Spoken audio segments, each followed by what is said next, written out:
Hello everybody, how are you? I hope you all are fit and fine and enjoying your unofficial holidays with studies because study is too important for our life. So, welcome into the class 10th and I am your science teacher. So, we are studied about the second chapter of the science book, that is human system, and we study about the digestive system. ठीक है, so previously we studied until the mouth. Now we start from the pharynx. Okay, so let's start. Pharynx आपको मैं पहले बताती हूँ pharynx हमारे कहाँ पर प्रेजेंट होती है. हमारा जो नेक वाला एरिया होता है ना बच्चों, जो हमारी नेक होती है वहां पर हमारे प्रेजेंट होती है फेरिंग्स. ये इस जगह पर आपकी होती है फेरिंग्स. क्या होती है? फेरिंग्स. ठीक है, फेरिंग्स होती है हमारे नेक वाले एरिया पर. आपको इसकी स्ट्रक्चर भी दी हुई है यहाँ पर. ठीक है, अभी ये जो होती है यहाँ पर होती है आपकी फेरिंग्स. क्या होती है? फेरिंग्स. ठीक है, अब अपन देखते हैं. ये तो आपको सलाइवरी ग्लैंड के फोटोज दिए हुए हैं इसमें, तो ये अभी आपको बताने की चीज नहीं है. जब जरूरत होगी तब बता दूंगी मैं आपको. ठीक है, pharynx is the common passage for the digestive and respiratory system. आपने देखा होगा, आप लोगों ने बचपन में रेस्पिरेटरी सिस्टम भी पढ़ा होगा, तो रेस्पिरेटरी सिस्टम में भी फेरिंग्स की ज़रूरी होती है क्योंकि नोज के बाद हमारी जो एयर जो होती है वो फेरिंग्स में ही एंटर करती है. इसलिए ये कॉमन पाथ होता है फॉर द डाइजेस्टिव सिस्टम के लिए भी और रेस्पिरेटरी सिस्टम के लिए. It position in our human body as it the back side of the फ्रीनवल, लिंगवल एंड पैलेट. ठीक है, इसकी पोजिशन कहाँ पर होती है? ये पीछे की साइड प्रेजेंट होती है, लिंगवल एंड पैलेट के.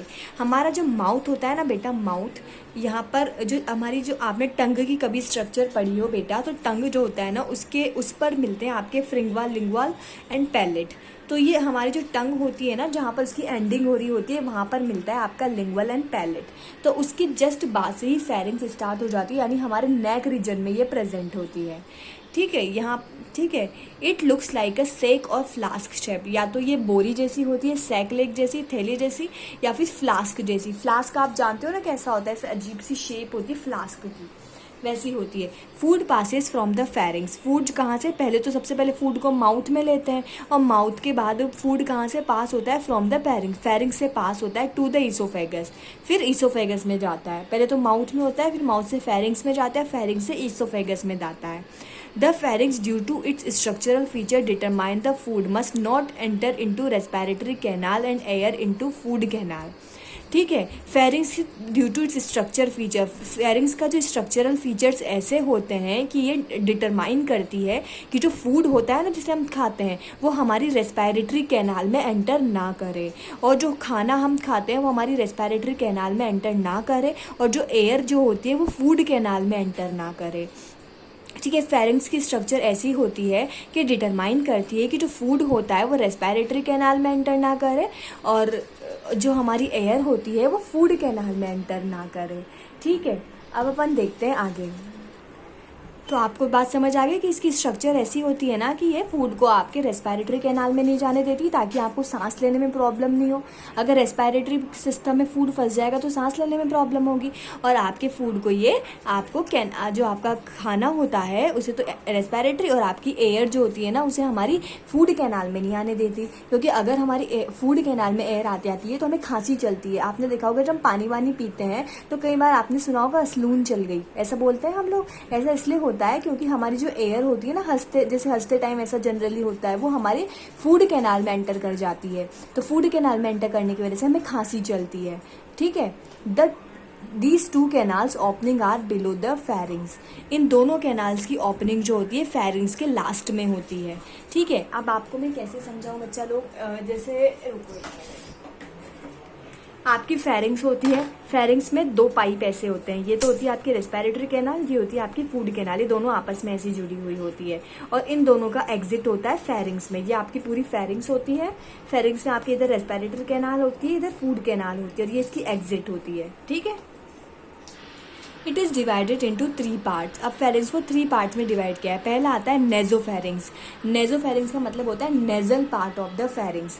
नेजल पार्ट मतलब ये नोज वाला एरिया जहाँ पर फेरिंग्स प्रेजेंट होती है, नोज से स्टार्ट हो जाती है. एक पहला पार्ट आता है nasal part of the pharynx, ये वाला, ये आपका नेजल पार्ट है. ये देखो नेजोफेरिंग्स दे रखा है, ये नोज वाला जो एरिया होता है यहाँ से, ये नेजोफेरिंग्स यानी नेजल पार्ट, नोज वाला पार्ट. फिर आते हैं ओरोफेरिंग्स. ओरोफेरिंग्स यानी oral part of the pharynx. हमारे जो माउथ के जो पार्ट होते हैं, जो माउथ होता है ये वाला, ये होता है आपका ओरोफेरिंग्स, ये माउथ वाला पार्ट, ये आपका दिख रहा होगा, टीथ्स वगैरह होते हैं इस जगह पे हमारे, तो इसके पीछे होती है आपकी ओरोफेरिंग्स, नोज के पीछे होती है आपकी नेजोफेरिंग्स, ठीक है। उसके बाद आते हैं आपके लिरिंगोफेरिंग्स, यानी लिरिंजियल पार्ट ऑफ द फेरिंग्स। लिरिंगोफेरिंग्स का मतलब हमारी टंग के जस्ट पीछे वाला पार्ट, यहाँ पर हमारी टंग अटैच होती है, उसके जस्ट पीछे वाला पार्ट होता है आपका लिरिंगोफेरिंग्स, यानी हमारी टंग के पीछे वाला पार्ट।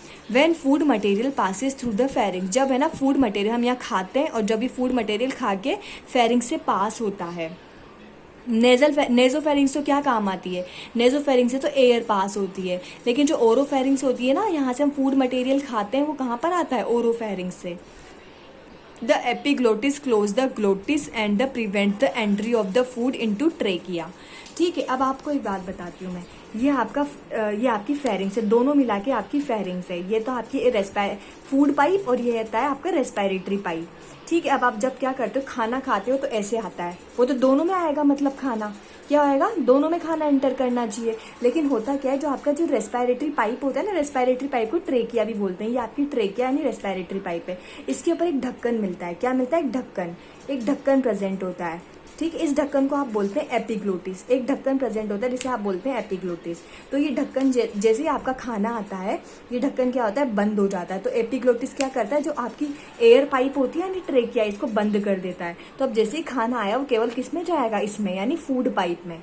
आ गई बात समझ में। तो यहाँ पर यही लिखा है कि हमारा जो फूड जब फेरिंग से पास होता है तो एपिग्लोटिस क्लोज द ग्लोटिस, जो एपिग्लोटिस जो होता है ना, वो क्लोज कर देता है किसको, ट्रेकिया को, एंड प्रिवेंट द एंट्री, और बचाता है एंट्री ऑफ द फूड की एंट्री को ट्रेकिया में, यानी ट्रेकिया का मतलब एयर पाइप, रेस्पिरेटरी सिस्टम में आपने पढ़ी होगी ट्रेकिया, तो ग्लोटिस क्लोज होकर पाइप को बचाता है। Sometimes when we eat too fast, कभी कभी जब हम बहुत तेज खाते हैं और लाफ और हंसते हैं खाते समय, then a little air pipe remain open, तो क्या होता है, हमारा एयर पाइप जो होता है ना, थोड़ा सा खुला रह जाता है, due to which food particles में एंटर द लैरिंग्स, जिससे क्या होता है कि फूड पार्टिकल जो होते हैं हमारे फेरिंग्स या लैरिंग्स में एंटर, ये जो लैरिंग्स वाला पार्ट होता है आपका लैरोफेरिंग्स, यहाँ से खाना खाते हैं तो कुछ पार्ट आपका लैरिंग्स में एंटर कर जाता है, ठीक है। जिससे हमें चॉकिंग हो जाती है, सेंसेशन होता है, कॉमनली नॉन इज हिकअप्स होते हैं हमें, ठीक है, होता है, हिकअप्स होता है, शक्कर होता है। तो यही सब इसने आपको बताया है। ये आपका एपिग्लोटिस देखो, ये प्रेजेंट है। अब ये एपिग्लोटिस क्या करता है, बंद कर देता है, यहाँ से बंद कर देता है, तो खाना इसमें नहीं जाता, सिर्फ इसमें पीछे वाली कैनाल में जाता है। लेकिन कभी कभी क्या होता है, ये एपिग्लोटिस हम हंसते वगैरह रहते हैं, तेज खाना खाते हैं, तो ये खुला रह जाता है। खुला रह जाने से जब खाना आता है ना, तो वो इसमें भी थोड़ा एंटर कर जाता है, जिससे हमें हिकअप्स होते हैं, सेंसेशंस होती है, चॉकिंग हो जाती है, सांस नहीं आती वगैरह। तो आपको मेरी बात समझ आ गई होगी। अब अपन देखते हैं ईसोफेगस। ट्रेकिया के बाद फूड पाइप जो होता है ना, ये हमारा फूड पाइप, और ये दोनों पाइप नीचे जाके कहाँ खुलते हैं, ईसोफेगस में। अब इसके नीचे आपके प्रेजेंट होती है ईसोफेगस, ये आपकी फेरिंग्स, ये आपकी ईसोफेगस, दोनों आपस में जुड़ी होती हैं। ईसोफेगस होती है आपके ये, यहाँ तो आपकी ट्रेकिया प्रेजेंट होती है, ये आपकी प्रेजेंट होती है ईसोफेगस, ठीक है। Oesophagus is a muscular tube, oesophagus एक मस्क्यूलर ट्यूब होती है, ठीक है, मसल्स की बनी हुई होती है, 25 सेंटीमीटर लॉन्ग होती है, ठीक है। ये क्या करती है, विच conduct slightly digested food from the mouth into the stomach, ये क्या करती है, हमारे जो माउथ होता है उसमें जो स्लाइटली डाइजेस्टेड फूड होता है ना, ठीक है, तो मैंने आपके पास ईसोफेगस 25 सेंटीमीटर होती है, और इसका काम क्या होता है, जो माउथ में जो आपका फूड स्लाइटली यानी थोड़ा डाइजेस्ट हो जाता है ना, तो माउथ से फूड को कहाँ लाती है, स्टोमक में, यानी पैसेज का काम करती है। जो फूड आपका यहाँ से फेरिंग से ईसोफेगस में आता है, फिर ईसोफेगस से कहाँ आता है, स्टोमक में। ये आपका स्टोमक है, ये आपको ये सेक लाइक स्ट्रक्चर दिख रही है ना, जे शेप जैसी, ये आपकी स्टोमक है। ये क्या काम करती है, ईसोफेगस फूड को लाने का काम करती है। अब हम देखते हैं When food enters esophagus, जब फूड कहाँ एंटर करता है, ईसोफेगस में, the muscles in the walls of the oesophagus, oesophagus की जो वॉल होती है उसमें जो मसल्स मिलती है, स्टार्ट अल्टरनेटिव कॉन्ट्रैक्शन, उनमें alternative contraction and relaxation start हो जाता है। अभी ईसोफेगस है और ये इसकी मसल्स है अंदर, तो इनमें ऐसे ऐसे कॉन्ट्रैक्शन होता है, कैसे, ऐसे ऐसे कॉन्ट्रैक्शन होता है, ठीक है। तो जैसे ही फूड ईसोफेगस में एंटर करता है उसकी मसल्स में अल्टरनेटिव कॉन्ट्रैक्शन स्टार्ट हो जाता है और रिलैक्सेशन स्टार्ट हो जाता है। अब ऐसे कॉन्ट्रैक्शन और रिलैक्सेशन होगा तो फूड का मूवमेंट होगा, प्रोड्यूसिंग वेव लाइक मूवमेंट, और एक वेव लाइक मूवमेंट होता है। इस वेव लाइक मूवमेंट को क्या बोलते हैं? पेरिस्टेसिस। अल्टरनेट कॉन्ट्रैक्शन और रिलैक्सेशन जो होता है वो प्रोड्यूस करता है एक वेव लाइक मूवमेंट को। इस वेव लाइक मूवमेंट को अपन बोलते हैं peristalsis, which pushes the food downwards towards the stomach. अब वो ऐसे ऐसे मूवमेंट होता है तो इसके अंदर जो फूड होता है वो नीचे की तरफ आता है, डाउनवर्ड आता है, और टुवार्ड द स्टोमक की तरफ। डाउनवर्ड में क्या प्रेजेंट होता है? ईसोफेगस के स्टोमक, तो फूड डाउनवर्डली स्टोमक में आ जाता है। Peristalsis is the wave like movement. Peristalsis जो होता है एक वेव मूवमेंट होता है। वेव कैसे मूव करती है? ऐसे ऐसे ऐसे। तो पेरिस्टेसिस में भी फूड ऐसे ऐसे ऐसे मूव करता है, caused by the alternate contraction and relaxation. ठीक है, ये किसकी वजह? ठीक है, ठीक है। तो इस मूवमेंट को पेरिस्टेसिस बोलते हैं। पेरिस्टेसिस कैसा होता है? वेव लाइक मूवमेंट होता है। वो कौन कॉज करता है उस वेव लाइक मूवमेंट को? Caused by the alternative contraction. Contraction यानी ऐसे सिकुड़ जाना, और रिलैक्सेशन यानी रिलैक्स हो जाना of the must of the alimentary canal. ठीक है, ठीक। एलिमेंट्री कैनाल में होने वाला जो कॉन्ट्रैक्शन और रिलैक्सेशन होता है वो कोज करता है क्या? पेरिस्टेसिस। और पेरिस्टेसिस क्या होता है? एक wave like movement. It is found in stomach. ये कहाँ? It is found in stomach, small intestine, large intestine. ये मूवमेंट कहाँ कहाँ पर मिलता है? पूरी एलिमेंट्री कैनाल में ही मिलता है। ईसोफेगस में भी मिलता है, स्टोमक में भी मिलता है, स्मॉल इंटेस्टाइन में भी मिलता है, और लार्ज इंटेस्टाइन में भी मिलता है ये पेरिस्टेसिस वाला movement. It is a sort of like squeezing toothpaste through tube. ये किसके जैसा होता है? लाइक आप किसी टूथपेस्ट जो होता है ना उसकी ट्यूब को प्रेस करते हैं ताकि वो टूथपेस्ट बाहर निकले, वैसे ही हम ये ईसोफेगस स्टोमक को ऐसे प्रेस करते हैं जिससे कि हमारा खाना नीचे की तरफ जाए। ठीक है। At the posterior reason of the oesophagus, oesophagus के पीछे की side oesophagus sphincter muscles present होती हैं। ठीक है, ईसोफेगस की पोस्टीरियर यानी पीछे वाले पार्ट पर ईसोफेगस स्पिंक्टर मसल्स प्रेजेंट होती हैं which control the opening of the oesophagus into stomach. ठीक है, वो क्या कंट्रोल करती है? ईसोफेगस की स्टोमक में ओपनिंग को। The main function of the oesophagus is enable food pass from mouth to stomach. ठीक है, मेन फंक्शन ईसोफेगस का क्या होता है? फूड को पास करना, कहाँ से? माउथ से लेके स्टोमक तक। ये पैसेज का काम करती है आपकी ईसोफेगस। फिर अब हम देखते हैं stomach. The stomach is a muscular J shape sac like organ. Stomach क्या होता है? मस्क्यूलर होता है, जे शेप का होता है, और सेक लाइक यानी थैले जैसा ऑर्गन होता है, present of the left side of the abdomen. हमारा जो एब्डोमेन होता है ना, हमारा जो है उसके जस्ट साइड में आपके उसके लेफ्ट साइड में आपके प्रेजेंट होता है, in the middle of the duodenum. Duodenum क्या होती है? ये भी पाइप लाइक स्ट्रक्चर होती है, उसके मिडिल में प्रेजेंट होता है। कहाँ प्रेजेंट होता है? Left side of the abdomen के और मिडिल ऑफ द डियोडिनम। ठीक है, एब्डोमेन, डियोडिनम ये सब पार्ट होते हैं बेटा, और ये लेफ्ट एब्डोमेन के तो लेफ्ट साइड में और डियोडिनम के मिडिल साइड में ये प्रेजेंट होता है। स्टोमक हेल्प करता है किसको? फूड को स्टोर करने में, and digestion of the food, और फूड को डाइजेस्ट करने में। It is an elastic organ. Elastic यानी बहुत इलास्टिक होता है, इसे आसानी से खींचा जा सकता है और बड़ा किया जा सकता है खींच के। तो ये एक इलास्टिक ऑर्गन होता है विच कैन कंटेन 1 से 3 litre of the food item. 1 से 3 लीटर तक के फूड आइटम को ये स्टोर कर सकता है। ठीक है, अब अपन देखते हैं कि जो स्टोमक जो होता है इसे 3 पार्ट में डिवाइड किया है। जिसका अपर पार्ट होता है, ऊपर वाला पार्ट, जो सबसे आगे वाला पार्ट होता है उसे तो अपन बोलते हैं फंडस। ये हमारा स्टोमक दिया हुआ है यहाँ पे छोटा सा, इसके जो अपर पार्ट होता है, एंटीरियर पार्ट या अपर पार्ट, इसे बोलते हैं फंडस। ठीक है, उसके बाद देखते हैं middle part, middle cardiac stomach. Middle part को कार्डियक स्टोमक बोलते हैं। इसका जो ये वाला बीच वाला पार्ट है इसे अपन बोलते हैं कार्डियक स्टोमक। मिडिल ऊपर वाला तो फंडस, मिडिल पार्ट होता है cardiac stomach.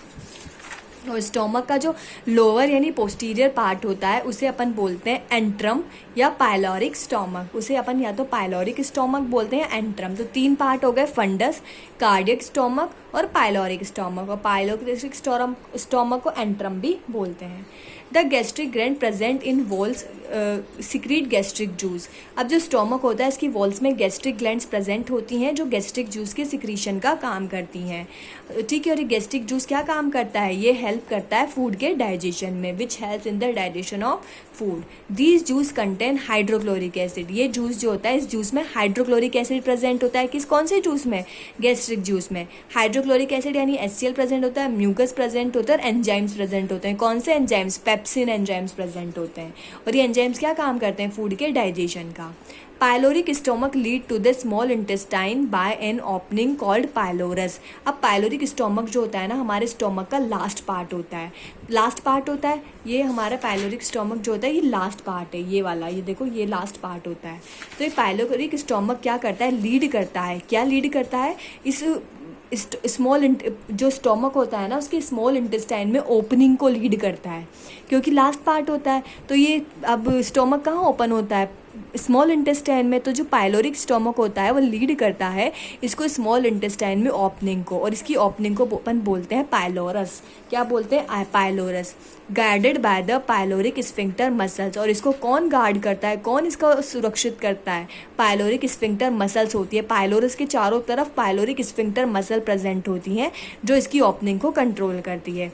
This sphincters allow only teaspoon of the food. ये जो मसल्स होती है ना पाइलोरिक स्फिंक्टर मसल, ये वो एक बार में केवल 1 टीस्पून जो होती है हमारी, जो 1 चम्मच होती है ना, एक टाइम में उतने ही फूड को डिओडिनम में एंटर करने देती है। डिओडिनम स्टोमक के बाद अपने एक स्मॉल इंटेस्टाइन आते हैं, और स्मॉल इंटेस्टाइन का सबसे ऊपर वाला पार्ट जो होता है ना बेटा, उसे अपन डिओडिनम बोलते हैं। तो अब ये एक बार में केवल जो 1 टीस्पून फूड को ही डिओडिनम यानी स्मॉल इंटेस्टाइन में एंटर करने देती है। The mucus wall of the stomach bear irregular folds known as rugae. ठीक है, हमारी जो स्टोमक होता है ना इसकी वॉल जो होती है म्यूकस वॉल, उस पर फोल्ड मिलते हैं, अजीब से फोल्ड मिलते हैं। आपको पता है फोल्ड कैसे होते हैं, देखे ही होंगे आप लोगों ने। उन फोल्ड को रगे बोलते हैं। दिस हेल्प्स, ये क्या हेल्प करते हैं, इंक्रीज द सरफेस एरिया। अब बहुत सारे फोल्ड मिलते हैं तो ये फोल्ड क्या करते हैं, हमारे स्टोमक के एरिया को बढ़ा देते हैं to the volume ratio of the expanding stomach, और वॉल्यूम रेशो को। The product of the digestion, जो स्टोमक में जो डाइजेशन का प्रोडक्ट होता है उसे अपन बोलते हैं काइम। क्या बोलते हैं, काइम। जो डाइजेस्टेड फूड होता है स्टोमक में उसे अपन बोलते हैं काइम। अब अपन देखते हैं स्मॉल इंटेस्टाइन। बच्चे स्मॉल इंटेस्टाइन के बारे में सबने पढ़ा होगा, लेकिन अब हम थोड़ा डिटेल में पढ़ेंगे। अब फूड स्टोमक के बाद कहाँ पर एंटर करता है, स्मॉल इंटेस्टाइन में। It is an important organ of the digestive system, बहुत इंपॉर्टेंट ऑर्गन है। It starts from the pyloric part of the stomach. Stomach के पाइलोरिक पार्ट की ओपनिंग कहाँ होती है, स्मॉल इंटेस्टाइन में। तो ये कहाँ से स्टार्ट होती है, pyloric part of the stomach and completes in the large intestine. Small intestine एक साइड से तो जुड़ी होती है pyloric part of the stomach, और एक साइड ही कहाँ पर ओपन होती है, लार्ज इंटेस्टाइन में। It is the longest part of the gut. ये पूरे कैनाल का लॉन्गेस्ट पार्ट होती है। ये कितनी लंबी होती है, 7 मीटर लॉन्ग एंड 10 लॉन्ग होती है। और इसका डायामीटर यानी कितनी चौड़ी होती है, 2.5 सेंटीमीटर।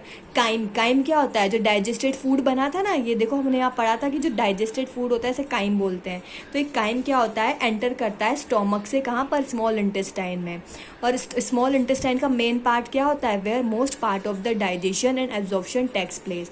हमारी बॉडी का मैक्सिमम डाइजेशन और एब्जॉर्प्शन की प्रोसेस जो होती है वो स्मॉल इंटेस्टाइन में ही होती है। ठीक है, अब इसके 3 पार्ट होते हैं। पहला होता है डिओडिनम, जो C शेप का होता है, जो फर्स्ट पार्ट होता है। फिर आता है जुजुनम, जुजुनम जो होता है मिडिल पार्ट होता है। फिर आता है इलियम, इलियम जो होता है टर्मिनल पार्ट होता है। तो सबसे पहले आता है डिओडिनम, C शेप होता है और फर्स्ट पार्ट होता है। Duodenum is the first part of the small intestine.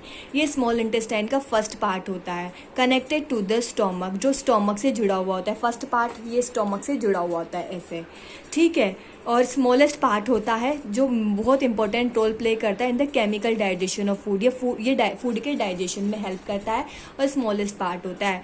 फिर आता है जिज्यूनम, जिज्यूनम जो होता है मिडिल पार्ट होता है, middle part of the small intestine. Here digested food इधर जूस एब्जॉर्ब, यहाँ पर जो होता है एब्जॉर्प्शन का काम होता है, यहाँ पर डाइजेशन का काम होता है, यहाँ पर एब्जॉर्प्शन का काम होता है।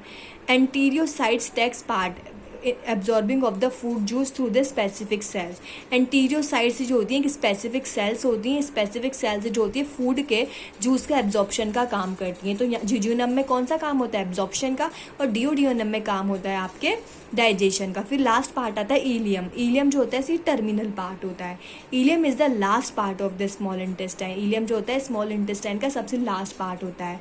It opens in the large intestine. ये कहाँ ओपन होता है, ये लार्ज इंटेस्टाइन में ओपन होता है। ठीक है, लास्ट पार्ट होता है तो लार्ज इंटेस्टाइन में ओपन होगा। इलियम अब्जॉर्व्स द न्यूट्रिशन, ये भी एब्जॉर्प्शन का काम करता है। ठीक है, मेनली किसको एब्जॉर्व करता है, bile salts, vitamins which are not absorbed in the jejunum. Bile salts और विटामिन जो जुजुनम में अब्जॉर्व नहीं हो पाते हैं उसको अब्जॉर्व करने का काम इलियम करता है। वैसे तो जुजुनियम एब्जॉर्प्शन का काम करता है, लेकिन जो पार्ट जुजुनम में अब्जॉर्व नहीं हो पाते लाइक सॉल्ट्स और विटामिन, उसको अब्जॉर्व करने का काम इलियम करता है। इलियम वो जुजुनम में इलियम आर ग्रेटली कॉइल्ड, ये कॉइल्ड स्ट्रक्चर होती है। आपने देखा होगा स्मॉल इंटेस्टाइन बहुत ज़्यादा कॉइल्ड स्ट्रक्चर होती है, तो ये दोनों बहुत कॉइल्ड होते हैं। फिर हम देखते हैं large intestine. The food that remain undigested unabsorb passes from the small intestine. जो फूड अब डाइजेस्ट नहीं होता है, जो अब्जॉर्ब नहीं होता, वो स्मॉल इंटेस्टाइन से कहाँ आ जाता है, लार्ज इंटेस्टाइन में। It much shorter than the small intestine. ये जो होती है स्मॉल इंटेस्टाइन से छोटी होती है, जबकि Aldous diameter is much larger, लेकिन इसकी चौड़ाई ज़्यादा होती है। सम स्पेसिफिक ऑर्गेनिज्म फाउंड, ठीक है, in this organism through fermentation process change food material simpler and help in the digestion and digest food in the small intestine. It is made with large intestine जो होती है, अब ये क्या करती है, डाइजेशन में हेल्प करती है। जो पार्ट डाइजेस्ट नहीं हो पाता उसकी डाइजेशन में। इसके 3 पार्ट होते हैं, सीकम, कॉलन, रेक्टम। और कॉलन में भी 3 पार्ट होते हैं, असेंडिंग, ट्रांसवर्ज और डिसेंडिंग। लार्ज इंटेस्टाइन के 3 पार्ट हैं, सीकम, कॉलन, रेक्टम। और कॉलन के भी 3 पार्ट हैं, असेंडिंग, ट्रांसवर्ज और डिसेंडिंग पार्ट। सीकम देखते हैं। सीकम जो होता है वेल डेवलप्ड होता है, हर्बीवोरस जो होते हैं उनमें वेल डेवलप्ड होता है, बट इन मेन, लेकिन हम लोगों में क्या होता है, स्मॉल होता है। Arising from the caecum is a finger like vestigial organ. Caecum जो होता है वहाँ पर एक छोटा सा ऑर्गन मिलता है, इसको अपन बोलते हैं अपेंडिक्स। ठीक है, ये वेस्टिजियल ऑर्गन होता है। आप लोगों ने सुना होगा हम अपेंडिक्स का ऑपरेशन करवाते हैं, तो ये हर्बीवोरस में डेवलप मिलती है, ह्यूमंस में लेस डेवलप होती है, लेकिन कई बार सीकम जो होता है वो फिंगर लाइक प्रोजेक्शन के रूप में डेवलप हो जाती है ह्यूमंस में, तो उसे अपन अपेंडिक्स बोलते हैं। फिर आते हैं colon. Pelvic colon leads to the rectum. ये कॉलोन जो होता है ना रेक्टम में जाकर ओपन होती है। रेक्टम क्या होता है, जहाँ पर फूड स्टोर होता है। द कॉलन कंसिस्ट, कॉलन के 3 पार्ट होते हैं, असेंडिंग कॉलोन, ट्रांसवर्ज कॉलोन और descending colon and pelvic colon. Pelvic colon को सिग्मोइड कॉलोन भी बोलते हैं। कितने पार्ट, असेंडिंग, डिसेंडिंग कॉलोन और पेल्विक कॉलोन। ठीक है, 3 पार्ट होते हैं। और pelvic colon leads to the, pelvic colon क्या करता है, रेक्टम में ओपन होता है। रेक्टम जो वो पार्ट होता है जहाँ पर अनडाइजेस्टेड फूड को आप स्टोर करते हैं। ठीक है, अनडाइजेस्टेड फूड को स्टोर करते हैं। और ये लास्ट पार्ट होता है लार्ज इंटेस्टाइन का। ठीक है, उसी को अपन रेक्टम बोलते हैं। Later when we go to toilet, जब हम टॉयलेट जाते हैं तो अनडाइजेस्टेड सेमी फूड जो होता है वो पास आउट हमारी बॉडी से बाहर निकल जाता है थ्रू द एनस के through, in the form of faces के फॉर्म में। फेसिस बोलते हैं अनडाइजेस्टेड फूड जो हमारी बॉडी से बाहर निकल जाता है। जब हम वॉशरूम जाते हैं तो अनडाइजेस्टेड जो सेमी सॉलिड वेस्ट मटेरियल हो जाता है वो बॉडी से बाहर निकल जाता है एनस के through in the form of faces. ठीक है, तो आज हमने ये पढ़ लिया। कल हम डाइजेस्टिव ग्लैंड्स को देखेंगे, जितनी भी ग्लैंड्स हैं और डाइजेशन की प्रोसेस को पढ़ेंगे। कल डाइजेशन सिस्टम हम कंप्लीट कर देंगे। ठीक है, तो आज हम यहीं तक देखते हैं। हम नेक्स्ट वीडियो में कंटिन्यू करेंगे। So thank you everyone, stay home, stay safe and bye bye.